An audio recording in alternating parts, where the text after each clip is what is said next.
Dans le quotidien, l'un des cauchemars du diffuseur, c'est de devoir dire non. Et c'est quelque chose qu'on dit très souvent, et en majorité bien plus souvent que oui, évidemment. Donc appeler les producteurs pour leur dire qu'on ne fera pas leur projet, c'est toujours très violent. Alors parfois, c'est plus facile à faire quand le projet ne correspond pas du tout. Mais quand il est bon et qu'on ne peut pas faire pour d'autres raisons, ça c'est d'une violence, soit qu'on n'a pas de place, soit que ceci... Ça c'est très difficile parce qu'il y a tellement d'énergie de leur côté pour nous proposer des projets, et nous on est là, on les appelle, c'est un coup de fil qui prend 10 minutes, et eux en face, c'est des mois de boulot pour arriver avec un projet présenté à une chaîne. Donc ça c'est très très dur parce qu'on sait que nous on raccroche et on passe à autre chose, eux c'est 6 mois de boulot pour rien, quoi. Donc ça c'est très dur et on en a parfaitement conscience et on n'appelle pas, on n'envoie pas des lettres sur le modèle « Merci mais ça ne ressemble pas à l'édito ».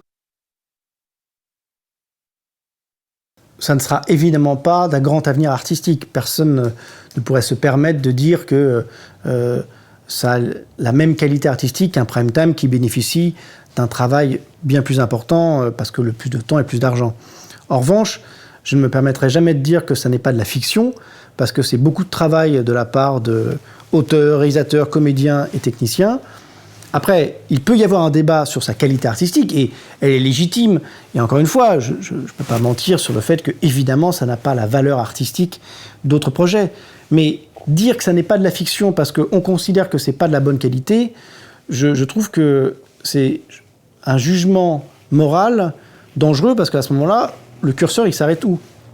Moi, le côté genre magazine dans sa qualité de réalisation ne me choque pas. De nombreux longs métrages ont été réalisés sous cet angle-là. C'est arrivé près de chez vous. Il y en a 12 000 qu'on peut citer, qui ont pris comme principe l'arnaque télévisée qui est de « je fais croire que c'est un faux documentaire ».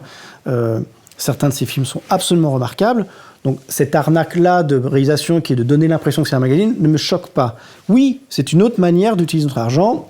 Voilà, donc c'est un débat qui est compliqué parce qu'on ne peut pas le défendre artistiquement en disant que c'est exceptionnel, mais je ne me permettrai jamais de dire que c'est de la très mauvaise qualité, super cheap, etc. Dire que c'est ça qu'on a tous envie de faire, non, bien sûr, mais ça fait partie de cette arrivée de aussi capacité de tourner de manière plus légère qu'on n'avait pas avant, où aujourd'hui on peut tourner pour moins cher, plus facilement. Si ça se trouve, dans 10 ans, la scripted aura généré quelque chose qu'on n'imagine pas aujourd'hui et qui sera super. Aujourd'hui, voilà, c'est quelque chose qui permet à la grille de faire autre chose que, comme on le dit souvent, c'est-à-dire de l'achat de séries européennes ou américaines au kilomètre, de souvent mauvaise qualité aussi, et donc, du coup, on est bien plus content de faire travailler des entreprises en France plutôt que d'acheter des formats français. Le public est là, parce qu'on nous dit toujours un truc, c'est que le public le regarde. Alors bon, après, on peut toujours dire que le public se trompe. Voilà. Il y a quand même un public pour le regarder. Du coup, on fait vivre plein de producteurs, plein de techniciens. Nous, on gagne de l'argent avec. Voilà. Est-ce que c'est artistiquement au niveau de la qualité d'un prime time? Je ne pense pas. Mais encore une fois, si on se met à juger de la qualité des programmes et à émettre des jugements moraux et donc réglementaires là-dessus, on va aller très loin. À vivre, c'est humainement, à mon avis, d'une violence absolue. Il y a une réalité économique qui est qu'au sein d'une chaîne, quand 2 semaines d'affilée, on passe une certaine barre, c'est-à-dire qu'il y a une barre où c'est un échec, mais on serre les dents et on se dit on en a encore pour 2 semaines et ça va être dur. Mais quand on passe en dessous d'un seuil, là, il y a tout d'un coup une ligne rouge qui est franchie avec un côté ouais, là, on ne se fait pas une 3e semaine à ce niveau-là, quoi. C'est clairement un problème financier quand on arrive à un degré d'échec, entre guillemets, d'audience, où là, il n'y a plus de considération haute, mais pour l'image, il y a quelqu'un en réunion qui est la régie pub et qui dit juste non. La question, effectivement, étant, est-ce que ça ne pénalise pas l'image de la chaîne? Si, clairement. Bien sûr. C'est vécu comme un échec, le public le ressent, se dit c'est un double échec parce qu'en plus il le déploie. Bien sûr, mais dans la balance, ça n'est rien comparé à la perte financière de plusieurs centaines de milliers d'euros, voire de millions, qui fait que ça n'est pas négociable. C'est dur, c'est ce qu'on essaie d'éviter à chaque fois, mais la violence de chaque semaine, l'un de mes pires cauchemars, c'est d'avoir été sur un programme dont les audiences n'étaient pas bonnes et qui était diffusé de manière régulière et donc avoir accès aux audiences de manière régulière et de se le prendre en pleine gueule à chaque fois. Je ne suis pas isolé dans une tour d'ivoire de diffuseurs, je participe à un enthousiasme, à un désir, vraiment à un univers de fabrication de fiction qui fait que quand il arrive à l'antenne, c'est notre bébé à tous, quoi. Moins le mien que les autres, évidemment, mais pour y avoir participé et souvent mis pas mal de mes tripes dedans, voilà, quand c'est un échec, c'est violent. Et du coup, quand c'est un programme qui est sur le long terme et qui a un gros volume, je me souviens, l'idée de se prendre les chiffres d'audience chaque jour et que ça parte pas et qu'on se dit c'est reparti pour 2 semaines, c'était très très violent. Nous-mêmes regardions les chiffres tous les matins et c'était abyssal, l'échec. Avoir maintenu le programme, modifié le programme, ils ont travaillé, ça n'est pas juste une attente qui a permis...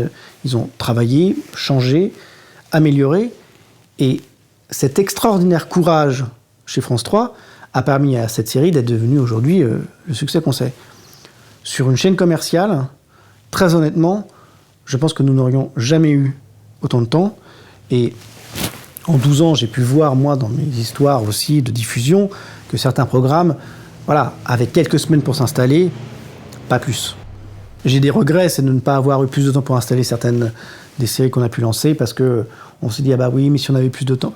On a toujours des regrets. Voilà, il y a toujours... si c'était aussi simple que juste, on met à l'antenne et ça marche pas, mais on le marche, ah bah tiens, on a un très gros truc en face qui nous plombe la première soirée, du coup on n'en parle pas, puis la semaine d'après c'est foutu. Il y a 50 milliards de paramètres différents qui font que malheureusement le succès ou les échecs des programmes ne sont pas liés uniquement à leur qualité, quoi. On est en train de voir qu'aujourd'hui, le monde de l'Internet et le monde de l'audiovisuel ne va faire plus qu'un, et qu'on ne dira plus je vais sur Internet ou je vais regarder la télé, ça sera le même objet. Sur son écran d'ordinateur, on regardera la télé, et comme sur sa télé, on la fera sur... Du coup,